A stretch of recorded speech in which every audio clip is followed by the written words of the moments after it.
तो okay friends, move on now for the parts next part. तो यहाँ से हमें जो इम्पोर्टेंट करना है वो हमारे लिए धोलावीरा कि water reserve was found in the Dholavira in Gujarat. ठीक है, तो वाटर रिजर्व से रिलेटेड यदि क्वेश्चन आए एमसीक्यू में तो कहा है, तो वाटर रिजर्व कहाँ से मिला है? पानी का एक जलाशय हमें मिला है धोलावीरा में, जहाँ पर रेनफॉल वाटर है उसे स्टोर किया जाता होगा फॉर दी एग्रीकल्चर पर्पज। ठीक है, तो ये मिला है हमें धोलावीरा में। अभी इसको पैसेज को हम बाद में देखेंगे। अभी यहाँ पे हमें तो देखना है वो है कि ये देखिए, the most unique feature of the Harappan civilization was the development of urban center. यदि सिंपल सा क्वेश्चन ऐसे बन गया था कि which one of the following is the most unique feature of the Harappan civilization, which one is the most unique feature of the Harappan civilization, तो correct answer होगा urban centers, क्योंकि हड़प्पा जो पूरी सिविलाइजेशन है वो एक सिटी वाली सिविलाइजेशन थी, सिटी बेस्ड सिविलाइजेशन थी, जिसको हम बोलते हैं नगरीकृत। यानी कि यहाँ पे चारों तरफ आपको नगर देखने को मिलेंगे। तो सबसे इंपॉर्टेंट सिविलाइजेशन इसकी सबसे इंपॉर्टेंट यूनिक फीचर क्या हो गई? It's urban centres. एमसीक्यू के लिए याद रखिएगा। ठीक है, दूसरा वो पहले हमने बात की थी, the first site to be discovered was Harappa. सबसे पहले जिस साइट की खोज की गई थी वो कौन सी थी? हड़प्पा थी। लेकिन मोहनजोदड़ो है वो सबसे बड़ी साइट है, इसलिए इसके ऊपर सारा एक्सप्रेशन किया गया है। ठीक है, दूसरा, the settlement is divided into 2 sections. Settlement का मतलब कोई भी शहर है, मान लीजिए ये एक शहर है मोहनजोदड़ो, ये शहर है, ये शहर है वो 2 पार्ट में डिवाइडेड था। ठीक है, पहला जो पार्ट था वो छोटा था लेकिन वो हाइट के ऊपर बना हुआ था, और दूसरा पार्ट था वो पहले कंपेरिजन में ज्यादा बड़ा था। तो पहला पार्ट जो हाइट वाला पार्ट है उसकी डायरेक्शन है वो याद रखिएगा हमेशा, जो हाइट वाला पार्ट है, जो ऊंचाई पर बना हुआ छोटा पार्ट है, वो किस साइड में है? वेस्टर्न डायरेक्शन में है। और ये दूसरा पार्ट किधर हो गया? इसके अपोजिट ईस्टर्न डायरेक्शन में हो गया। ठीक है, तो सिटी का डिवीजन इस प्रकार से था कि ये जो वेस्टर्न पार्ट था इसको नॉर्मली कैथेड्रल के नाम से जाना जाता था, दुर्ग के नाम से, क्योंकि इसके चारों तरफ एक 4 दीवारी का निर्माण किया गया था, इसलिए इसको कैथेड्रल के नाम से जानते हैं, दुर्ग के नाम से जानते हैं। ठीक है, और इसको पहले किसी प्रकार का एक सिस्टम बनाया हुआ है, एक पैसेज बनाया गया होगा एक, और उसके ऊपर फिर इसमें अलग अलग बिल्डिंग्स बनाई गई होंगी, तो इसलिए ये हाइट के ऊपर है। तो हमारे लिए इंपॉर्टेंट है इसकी डायरेक्शन देखना, तो इसकी डायरेक्शन है वेस्टर्न डायरेक्शन।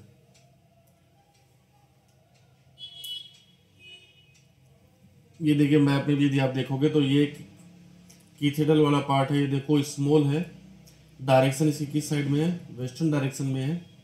ये दूसरे वाले पार्ट को लोअर टाउन बोलते हैं, और ये ज़्यादा बड़ा है। ठीक है, एरिया वाइज ये बिग है, ये स्मॉल पार्ट है। हमारे इंपॉर्टेंट ये कि ये हाइट के ऊपर बना हुआ था ये वाला पार्ट, और साथ ही ये वेस्टर्न डायरेक्शन में था, और लोअर टाउन के कंपैरिजन में स्मॉल होता था, और इसको नाम दिया गया कैथेड्रल, और इसका नाम है लोअर टाउन। ये एमसीक्यू लिए कुछ इंपॉर्टेंट चीज़ें यहाँ से हमारे लिए। सर नेक्स्ट पार्ट में आते हैं हम।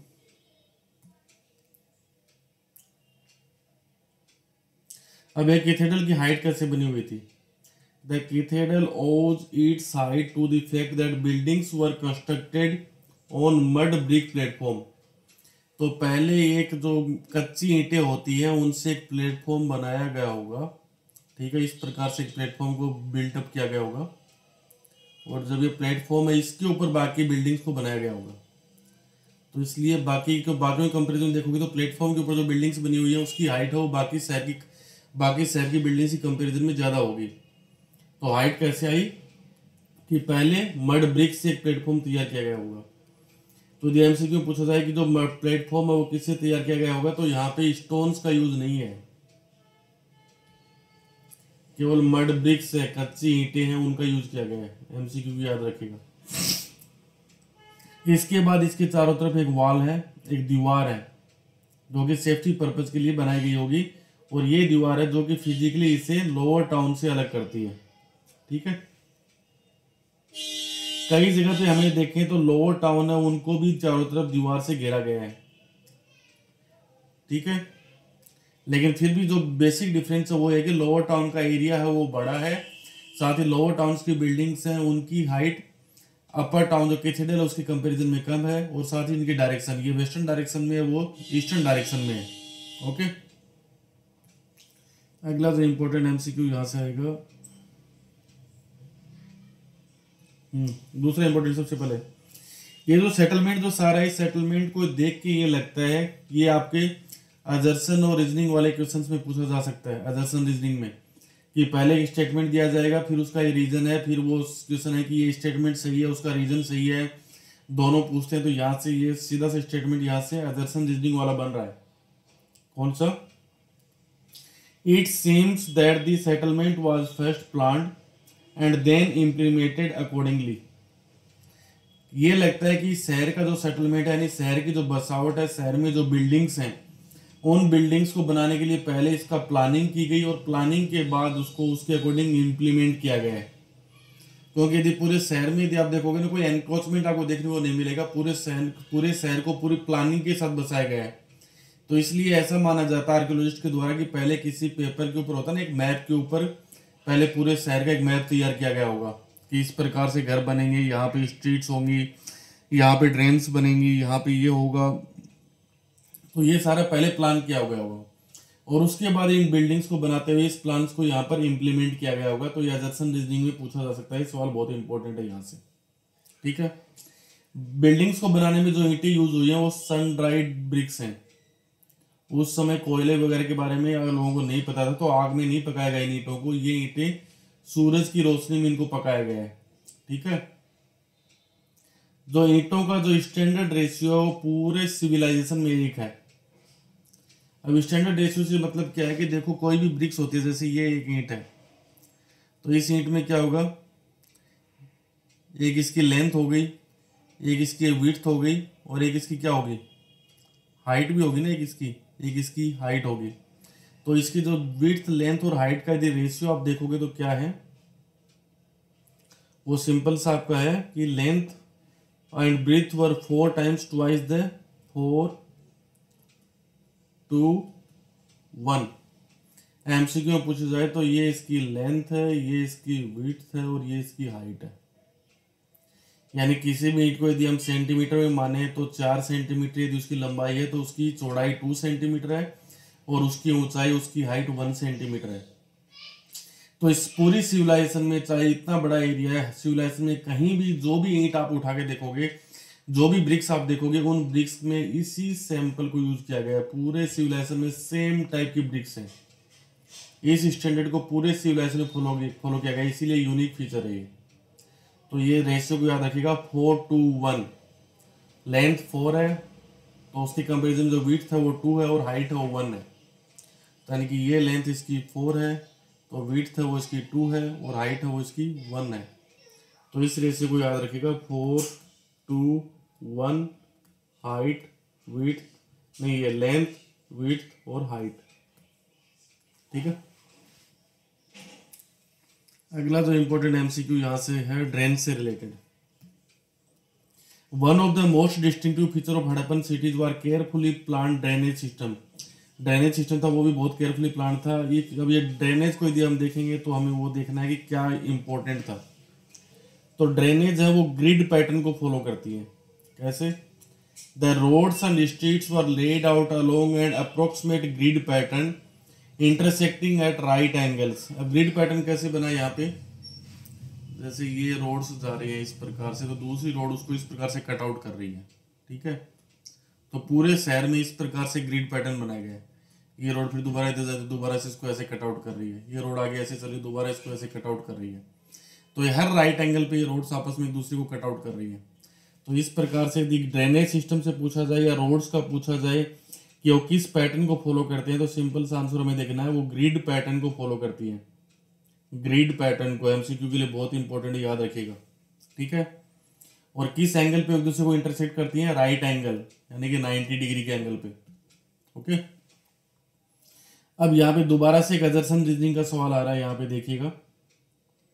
It seems that Streets and drains were laid out first and then houses built along them.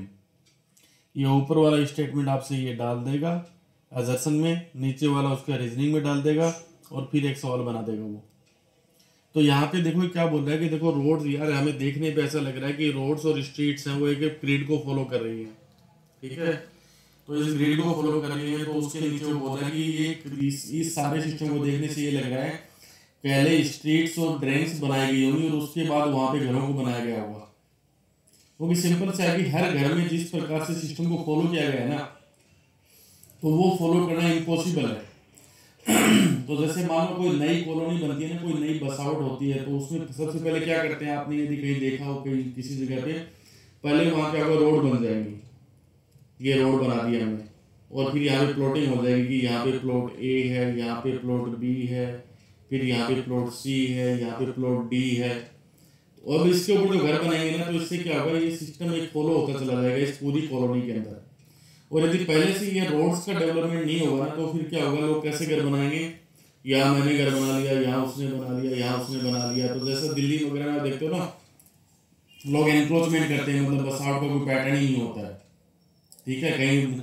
कहीं स्ट्रीट्स की चौड़ाई ज्यादा होती है, कहीं स्ट्रीट्स की चौड़ाई कम होती है, कहीं स्ट्रीट्स पता चलता है क्लोज ही हो गई है, कोई रास्ता ही नहीं आगे।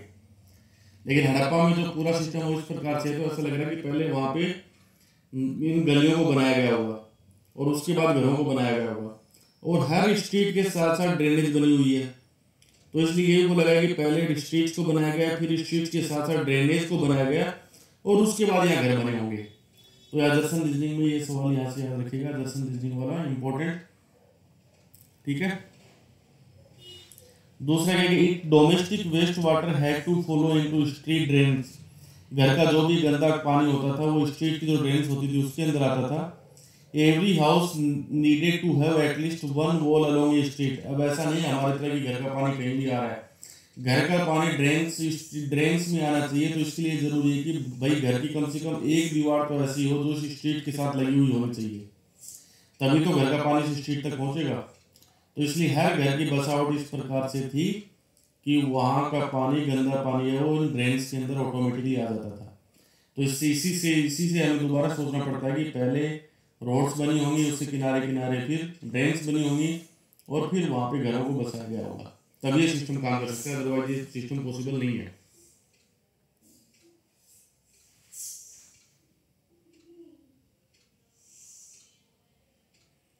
अब हम बात करते हैं यहाँ के डोमेस्टिक आर्किटेक्चर की। मोहनजोदारो में डोमेस्टिक आर्किटेक्चर की पहचान की गई है। तो यहाँ पे क्या क्या हमें मिला है, सबसे पहले तो हमें यहाँ पे the courtyard was the probably the centre of activities, कि घर में जो भी एक्टिविटी होती थी उसका सेंटर क्या था, कोर्टयार्ड था। देखो एंशिएंट हमारे पुराने घरों को भी आप देखोगे, गाँव में तो घर कैसे बनते हैं हमारे यहाँ, कि ये एक मान लो पूरा मकान है, इसके अंदर घर कैसे बनते हैं, यहाँ रूम होगा, यहाँ रूम होगा, यहाँ रूम होगा, यहाँ रूम होगा, इधर रूम आपको देखने को मिलेगा, इधर रूम, इस साइड रूम, और जो बीच वाला हिस्सा वो क्या हमारा कोर्टयार्ड है, ठीक है। हमारे पुराने घर इसी प्रकार से बने हुए हैं। तो घर में औरतें खाना बनाना, जो भी काम करना, बच्चों के खेलने कूदने के जो भी XYZ एक्टिविटी है ना, वो सारी इस कोर्टयार्ड के अंदर होती है। और यहाँ पे हमारा एक बड़ा सा रूम होता है जिसको हम बैठक बोलते हैं। तो बाहर से आने वाले पुरुष वगैरह या घर के पुरुष हो, ज़्यादातर दिन के समय यहीं पे रहते हैं, इसलिए महिलाओं को इस कोर्टयार्ड के अंदर पूरी प्राइवेसी मिल जाती है। तो इसलिए the courtyard was probably the centre of the activity. घर में जो भी एक्टिविटी होती थी, चाहे कुकिंग हो, बुनाई का काम हो, उन सारे समय में कोर्टयार्ड वो घर का सेंटर होता था।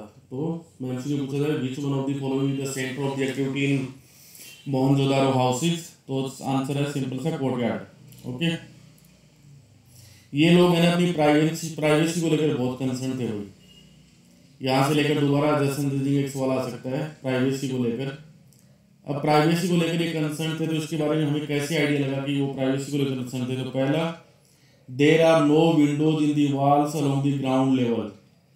ग्राउंड लेवल पे जो भी घर बने हुए थे उनके साथ कोई भी विंडो नहीं है। विंडो यदि आपको देखने को मिलेगी तो सेकंड फ्लोर वाले घरों में देखने को मिलेगी, ग्राउंड फ्लोर पे कोई भी विंडो नहीं है। The man entrance does not give a direct view of the interior of the courtyard. जो मैन एंट्रेंस होता है, देखो कोई भी घर ये होता है, इसका मान लो घर का मैन दरवाजा ये है, यहाँ से घर के अंदर जाना है, तो इस मैन एंट्रेंस से कोई व्यक्ति आएगा ना, उसे डायरेक्टली अंदर का कोर्टयार्ड दिखाई नहीं देगा। क्योंकि हमने पहले बात की कि भाई कोर्टयार्ड के अंदर तो महिलाएं खाना बना रही हैं, बुनाई का काम कर रही है, सारा काम चल रहा है। तो इस मेन एंट्रेंस को इस प्रकार से बनाया जाता था कि यहाँ से डायरेक्टली आप कोर्टयार्ड नहीं देख सकते हो। तो दूसरा इससे भी हमें लगता है कि ये लोग प्राइवेसी का ध्यान रखते थे। अब हम बात करते हैं, हर घर में एक बाथरूम होता था नहाने के लिए, जो कि ब्रिक से बना हुआ था, ड्रेन से कनेक्टेड था। ठीक है, कुछ घरों में हमें स्टेयर केसेस मिली है, मतलब सीढ़ियां मिली हैं जिससे हम सेकंड स्टोर या रूफ तक जा सकते हैं। एमसीक्यू में पूछा जाए कि इनके घरों में क्या क्या था, तो भैया स्टेयर केस का यूज करते थे, वो सीढ़ियों का भी यूज करते थे। तो इससे या तो दूसरी मंजिल पे जाने के लिए या छत के ऊपर हवा पानी खाने के लिए जाना हो तो जा सकते थे। इसके अलावा एक और प्राइवेसी का काम देखोगे तो हर घर के अंदर कुएं भी मिले हैं, और इन कुओं का भी जो रूम था वो इस प्रकार से बना हुआ था। Houses had wells open in a room that could be reached from the outside and perhaps, कि इससे बाहर से डायरेक्ट पहुंचा जा सकता था। इसके लिए भी कोर्टयार्ड तक जाने की जरूरत नहीं थी, कुएं तक भी यदि किसी को जाना हो तो इस कुएं का रूम भी इस प्रकार से बनाया गया था कि प्राइवेसी को मेंटेन किया जा सके। और कोई ज्यादा ही पागल आदमी पूछते कि भाई मोहनजोदड़ो में टोटल कितने वेल्स मिले हैं, तो टोटल संख्या है 700, 700 नंबर याद रखिएगा। ठीक है, वैसे इतना इंपॉर्टेंट है नहीं, लेकिन पूछ ही डाले, किसी की इच्छा हो जाएगी मैं पूछूंगा कुएं।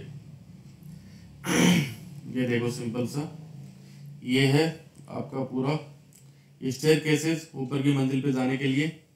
ये अंदर ही घर बने हुए हैं, ये आपका कोर्टयार्ड है। अब इस कोर्टयार्ड वाले सिस्टम में आप बाहर से डायरेक्ट अंदर आओगे तो आपको कुछ भी दिखाई नहीं देगा, इस प्रकार से इसको बनाया गया। ठीक है,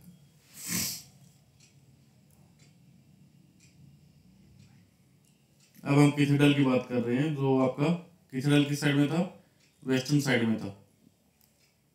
It is on the cathedral that we find evidence of structures that were probably used for specific public purposes. Public purpose को लेकर, स्पेसिफिक पब्लिक पर्पज को लेकर जो एविडेंस है वो हमें कैथेड्रल वाले से मिले, लोअर टाउन से नहीं मिले, याद रखिएगा एमसीक्यू के लिए। यहाँ पे जो सबसे बड़ा स्ट्रक्चर मिला है, विच वन ऑफ द, सिंपल सा सवाल पूछा जाए, which of the following is the massive structure of the Mohenjodaro या हड़प्पन सिविलाइजेशन।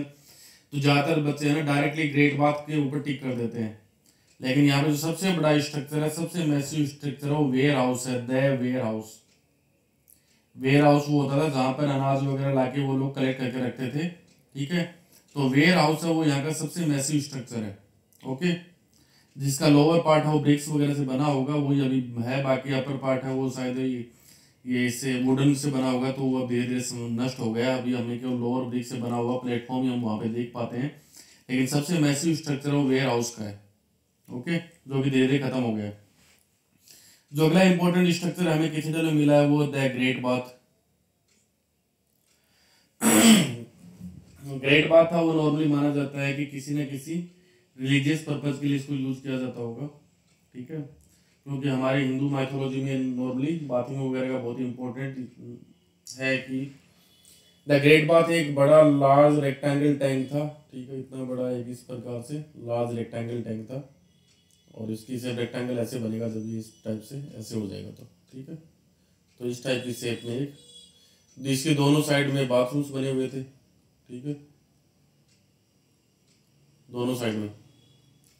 साथ में यहाँ पे देखो वाटर, पानी अंदर रखना है तो पानी का रिसाव जमीन में नहीं हो, तो उसके लिए कुछ ना कुछ करना होगा। तो यहाँ पे जिप्सम के मोर्टार का यूज किया जाता था, जिससे कि इसको वाटर टाइट करके रखा जा सके। ठीक है, देर आ रही, इसके दोनों साइड में सीढ़ियाँ बनी हुई थी। देखो इसके अंदर उतरना है तो सीढ़ियाँ भी चाहिए आपको, तो इधर से और इधर से यहाँ पे सीढ़ियाँ भी इसमें बनी हुई थी। Okay, surrounded by corridor on all four side, there were 2 flights of the steps on the north and south. एक नॉर्थ की साइड से सीढ़ियाँ बनी हुई थी, एक साउथ की साइड से इसके नीचे उतरने के लिए सीढ़ियाँ बनी हुई थी टैंक में। वाटर टाइट करने के लिए यहाँ पे ब्रिक्स की एज और मोर्टार ऑफ जिप्सम का यूज किया गया था। ठीक है, एमसीक्यू में याद रखिएगा, मोर्टार को जो जिप्सम था वो यूज किया गया था। बाकी इसके तीनों साइड में रूम्स बने हुए थे, एक जिनमें से एक के अंदर एक बड़ा सा कुआं था, जिससे इसमें वाटर सप्लाई की जाती होगी। और जब ये, जैसा आप नॉर्मली स्विमिंग पूल्स वगैरह में देखते हो, तो आप उसके अंदर कूदने जाते हो तो पानी बाहर आएगा, तो वो पानी को एक बड़ी सी ड्रेन में पानी बहता भी रहता था। इसके अलावा यहाँ कुछ छोटी छोटी बिल्डिंग्स और बनी हुई है, जिनके बारे में माना जाता है कि 8 बाथरूम्स थे। ये 8 छोटे छोटे बाथरूम्स बने हुए थे दोनों साइड में। 4 एक साइड में था और एक 4 दूसरी साइड में थे, जो कि ड्रेन से कनेक्टेड थे। ठीक है, अगला यदि हम इसमें और इम्पोर्टेंट देखें तो they run along with that the unique solution as well as the condition which is found with the solution related scholars। ये देखो ये दूसरा ही है कि स्कॉलर्स ने ये बोला है कि इसका और कोई पर्पस समझ नहीं आ रहा, इसका पर्पस कोई ना कोई रिचुअल बात से रिलेटेड होगा, यानी कोई ना कोई प्रथा होगी जिसके लिए इसका यूज किया जाता होगा। तो एक रिलीजियस पर्पस हो सकता है, कोई रिचुअल हो सकती है, कोई प्रथा हो सकती है जो जिसके लिए इस ग्रेट बाथ को यूज किया जाता होगा। नॉर्मली साउथ इंडिया में भी यदि आप देखोगे टेम्पल्स होते हैं, उन टेम्पल्स में यदि आपको अंदर जाना होता है तो टेम्पल्स के अंदर बाथिंग का सिस्टम बना होता है, तो आप स्नान करने के बाद ही मंदिर में प्रवेश कर सकते हो। साउथ इंडिया में आप जाओगे तो साउथ इंडिया के टेम्पल्स में, तो इसी से हमें लगता है कि यहाँ भी कुछ ना कुछ एक स्पेसिफिक ऐसा कोई रिचुअल होता होगा जिसका कोई रिलीजियस पर्पज हो सकता है, उसको पूरा करने के लिए इस ग्रेट बाथ को बनाया गया होगा ताकि उस रिचुअल को निभाया जा सके। ठीक है, चलो बाकी नेक्स्ट वीडियो में हम कंप्लीट करते हैं। Thank you, bye bye.